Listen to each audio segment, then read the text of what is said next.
Class 10th chapter 6 life processes. हम यहाँ पढ़ रहे हैं कि लाइफ जीवन चलाने के लिए जो प्रक्रियाएं होती है वो क्या होती है, क्यों होती है। अभी तक आपने जो पुराना ज्ञान लिया है उसमें देखा है कि आपने दो लिविंग और नॉन लिविंग दो चीजों के बारे में जाना है। लिविंग थिंग्स जनरली अगर हम ऑब्जर्व करते हैं, कोई व्यक्ति सांस ले रहा है तो हम बोलते हैं कि ये लिविंग है, लेकिन कहीं ऐसी हम कह सकते हैं कि किसी जीव की प्रक्रियाएं होती है जो हमें दिखाई नहीं देती, इनविजिबल होती है, यानी हम नेक्ड आई से नहीं देख सकते।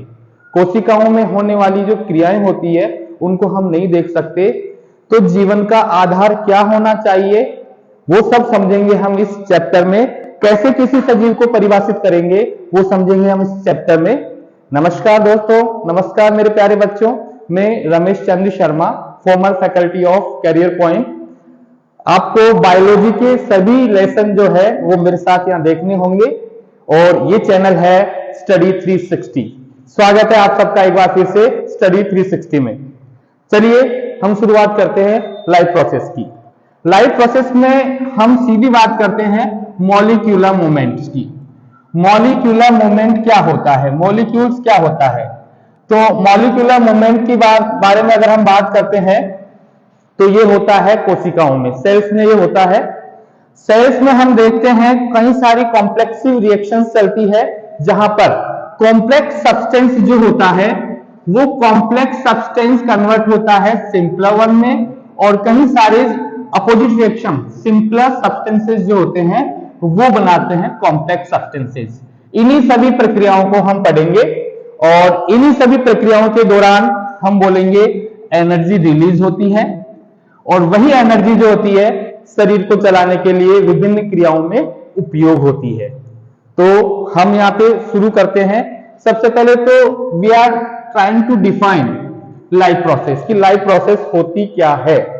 लाइफ प्रोसेस वे सभी आवश्यक प्रक्रियाएं जो किसी व्यक्ति के जीवन के लिए आवश्यक है, वही है लाइफ प्रोसेस। या हम कह सकते हैं the processes which are essential for any living organism are called life processes. तो हियर हम बात कर रहे हैं कि कॉम्प्लेक्स सब्सटेंस हुए सिंपलर वंस में कन्वर्ट हुए, सिंपलर सब्सटेंसेस कॉम्प्लेक्स सब्सटेंस में कन्वर्ट हुए। तो इन सब के लिए एनर्जी कहां से मिलती है, हमारे प्राइमरी एनर्जी सोर्सेस क्या होते हैं। तो आपने देखा होगा किसी भी जीव को बढ़ते हुए देखा होगा, ग्रोथ करते हुए देखा होगा, तो उसको चाहिए होती है energy from there surroundings. Surroundings से जो एनर्जी चाहिए होती है जिसको हम बेसिकली क्या बोलते हैं, फूड।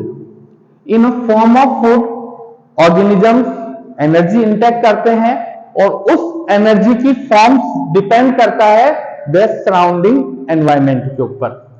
वो फूड इंटेक करने के बाद में सबसे पहले तो जरूरत होती है ट्रांसपोर्टेशन सिस्टम की, क्योंकि वो फूड खाने के बाद में हमारी बॉडी के अंदर मूव भी तो करेगा। ट्रांसपोर्टेशन होने के बाद में उसका ब्रेकडाउन होगा, और ब्रेकडाउन होने के बाद में उसमें से एनर्जी रिलीज होगी। अब ब्रेकडाउन हुआ, एनर्जी रिलीज हुई, तो इसके अंदर ब्रेकडाउन करने के लिए जैसे suppose to be we required oxygen, और इसी प्रोसेस को तो हम क्या कह देते हैं, रेस्पिरेशन। एनर्जी मिली, कुछ एनर्जी हमारी बॉडी के अंदर यूज हो गई और कुछ बॉडी के अंदर स्टोर हो जाती है। तो ये स्टोर होती है, आपने सुना होगा, पढ़ा होगा माइटोकॉन्ड्रिया के बारे में, the power house of the cell.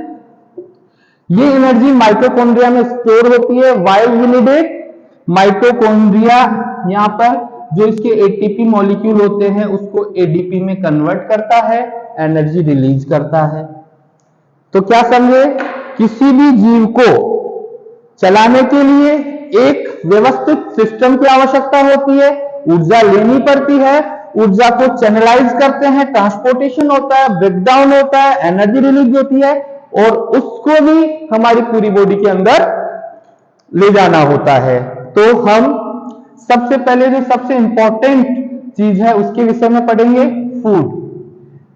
इस प्रोसेस को जिसके अंदर हम फूड लेते हैं, फूड ब्रेक डाउन होता है, एनर्जी में कन्वर्ट होता है, उस पूरी प्रोसेस को हम कहते हैं न्यूट्रिशन। न्यूट्रिशन के अंतर्गत हम फूड लेते हैं और वो होता है कार्बन बेस्ड सब्सटेंसेस के रूप में, like we intake carbohydrates, fats, proteins, ये सब हम लेते हैं और इसी के बेसिस के ऊपर कि हमारे सराउंडिंग से हम रॉ मटेरियल के रूप में किस तरह का खाना ले रहे हैं, उसकी उपलब्धता क्या है। न्यूट्रिशन जनरली हम दो तरह के जीवों के अंदर डिवाइड करते हैं। यहां पे हम बात करेंगे ऑटोट्रॉपिक न्यूट्रिशन की और हेटेरोट्रॉपिक न्यूट्रिशन की। ऑटोट्रॉपिक एंड हेटेरोट्रॉपिक न्यूट्रिशन की हम बात करेंगे। यहां पर ऑटो सेल्फ, अपने आप। ऑटोट्रॉपिक न्यूट्रिशन की हम बात करते हैं तो मेजोरिटी के अंदर इसमें आते हैं प्लांट्स। ये कुछ रॉ मटेरियल होता है, उसका यूटिलाइज करते हैं, और वो रॉ मटेरियल क्या क्या है। As you all know that they use CO2,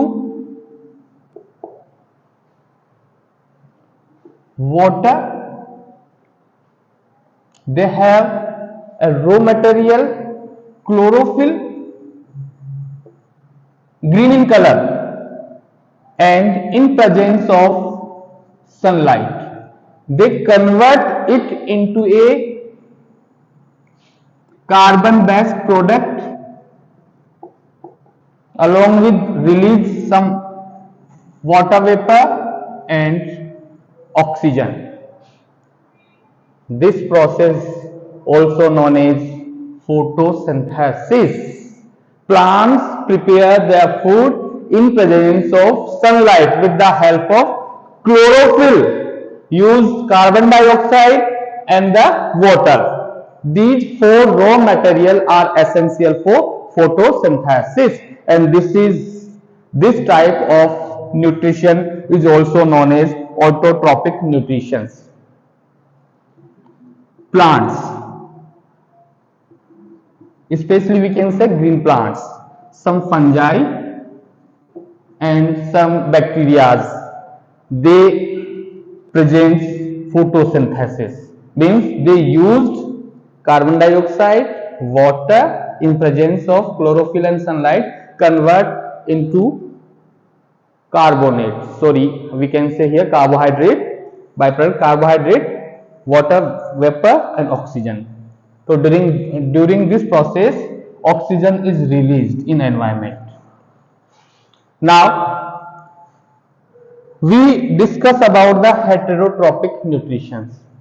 Heterotrophic nutrition, in which organisms are depends on another organisms or their byproducts for their nutrition, known as the heterotrophic nutrition. So there's two kind of the nutritions are there, autotrophic nutrition and the heterotrophic nutrition. So generally in majority of plants autotrophic nutrition occurs. So here some processes are takes place in these plants. What are the events occurs in these events? Let's be studied here. First of all, absorption of light energy. In high classes you will study about it, how they absorb the sunlight. So absorption of light energy, which product absorb? Chlorophyll. This chlorophyll is the most important thing to capture the sunlight. Then after, second events, conversion of light energy into chemical energy. यहां पर second event हो रही है, light energy जो है वो convert हो रही है chemical energy. light energy converted into chemical energy. And the third event is the, we can say that CO2 converted into a carbon product, that is known as the carbohydrate. So here we can see third event, reduction of carbon dioxide into carbohydrates. Reduction of CO2 into carbohydrates. So three important events occurs during the photosynthesis, or we can say in autotrophic nutrition. These events may be supposed to be, it is not necessary कि ये event एक के बाद एक हो सकता है कि एक इवेंट होने के बाद में सस्पेंड हो गई, while they needed ये फिर शुरू होगी. जैसे हम बात कर रहे हैं, you already studied about the stomatas. क्या होता है स्टोमेटा, आप जानते हैं? प्लांट्स के लीफ के लोअर सरफेस के ऊपर या उनके स्टेम के ऊपर स्मॉल स्मॉल पोर्स होते हैं, जिनमें से वो गैसेस का एक्सचेंज करते हैं. और अब सपोज करो, और गैसेस के साथ साथ में वो वाटर भी उसमें से लॉसेस होता है in form of the vapour. Suppose करो डेजर्ट इलाके की बात कर रहे हैं हम, रेगिस्तानी एरिया की बात करते हैं. अगर वहां पे डे टाइम में सनलाइट रहती है, रात की अगर बात करें तो सनलाइट नहीं रहती है. मींस इसका एक प्रोडक्ट तो है वहां पर कि कार्बन डाइऑक्साइड रात को भी रहेगी, दिन में भी रहेगी, लेकिन सनलाइट तो केवल दिन में रहेगी. अगर दिन में वो अपने स्टोमेटाज को खुला रखेंगे तो गैस एक्सचेंज के साथ साथ में लॉस होगा किसका, वाटर का लॉस हो जाएगा. तो वो क्या करते हैं, जनरली इस इवेंट्स तक आने के बाद में, यानी केमिकल एनर्जी कन्वर्ट करने के बाद में सस्पेंड हो जाते हैं और आगे की प्रोसेस अपने स्टोमेटाज को रात में खोलते हैं. रात को CO2 लेने के बाद में वो अपना बाय प्रोडक्ट कार्बोहाइड्रेट बनाते हैं. तो जनरली ये प्रोसेस है जो फोटोसिंथेसिस की है. तो बच्चों अभी हमने हमारा चैप्टर 5 शुरू किया है. ये हमने फोटोसिंथेसिस तक इसको पढ़ लिया है. आगे कंटिन्यू करेंगे इस चैप्टर को. बने रहिए, जुड़े रहिए हमारे चैनल स्टडी 360 के साथ. और इसी तरह के और ज्यादा वीडियो देखने के लिए प्लीज हमारे चैनल को सब्सक्राइब करिए, अपने दोस्तों मित्रों को ज्यादा से ज्यादा शेयर करिए. और अगर आपको लगता है कि इसमें और कुछ चीजें ऐड होनी चाहिए, उसके लिए आप नीचे कमेंट भी लिख सकते हैं. Thank you.